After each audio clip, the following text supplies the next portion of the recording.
Statists are often concerned that monopolies of evil capitalists will destroy a society with their endless quest for profit. Many believe that without the government acting as a check on the free market, we would be under the rule of tyrannical capitalists. I agree that some businesses will put profit ahead of customers' needs, but that's a short-term strategy. It's very difficult to run a long-term profitable business in that manner, especially today in the era of social proof and reviews at our fingertips. I've had numerous businesses, and to be successful, first and foremost, I had to satisfy the needs of my customers. Second, I had to pay competitive wages, or it would be impossible to scale up my business because I would be unable to find competent employees. Third, I had to maintain quality and customer service as I grew. If I failed at any of these items, a competitor would be ready to take my market share and put me out of business. Even if I wanted to rip off my customers, it's a terrible money-making strategy. Even if I wanted to pay my employees $1 an hour, it doesn't matter because nobody would work for that wage. I could scrimp on quality, but my customers would simply go elsewhere. With government, we can vote in new politicians, but we cannot choose to stop buying their services. Danilo Cuellar had this to say about monopolies. In a free society, coerced monopolies as we understand them would never form. It is important to distinguish between coerced and non-coerced monopolies.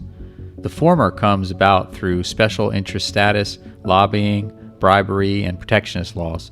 The latter comes about through the offering of a superior product at an affordable price that drives inefficient competitors out of business. This latter situation is a monopoly that is at once quite favorable to society and impels other entrepreneurs to innovate and create a better product to compete. Even if such an awkwardly large non-coerced monopoly were to come about, their existence would be short-lived as their upkeep would become costly and inefficient. If, in their monopolistic state, they decide to artificially raise prices on their customers, a few things could happen. Another small business could appear to undercut its prices, thereby siphoning away its customer base.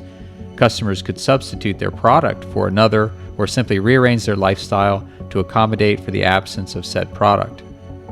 The Standard Oil monopoly is often cited as proof of the need for government intervention. There's no doubt that John D. Rockefeller was ruthlessly competitive, but his monopoly wasn't derived in a free market.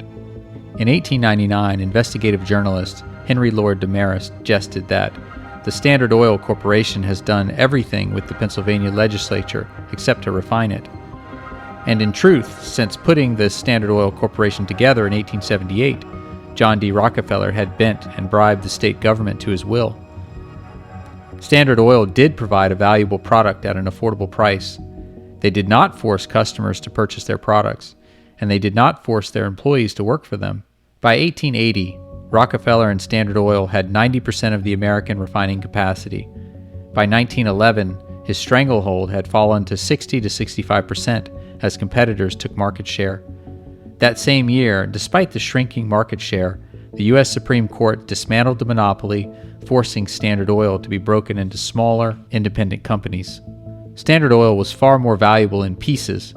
Breaking the monopoly made John D. the wealthiest man in the world at the time. I find it interesting that advocates of government are so concerned about monopolies, but they never mention the gigantic monopolies right under their noses. Government has a monopoly on violence in a given geographical area. The U.S. government enables and protects a private banking cartel, the Federal Reserve. Foreign powers have their own versions of the Federal Reserve. They never mention this evil monopoly that produces nothing but debt and theft through inflation. The government-sanctioned and government-protected central bank has a monopoly on money, the same money we break our backs for, but they can print for nothing. In a free society, we could create a competing currency, one that didn't erode in value over time. In most of the world, you will go to jail for trying to compete with the central banking cartel, or worse in the case of Libyan leader Gaddafi.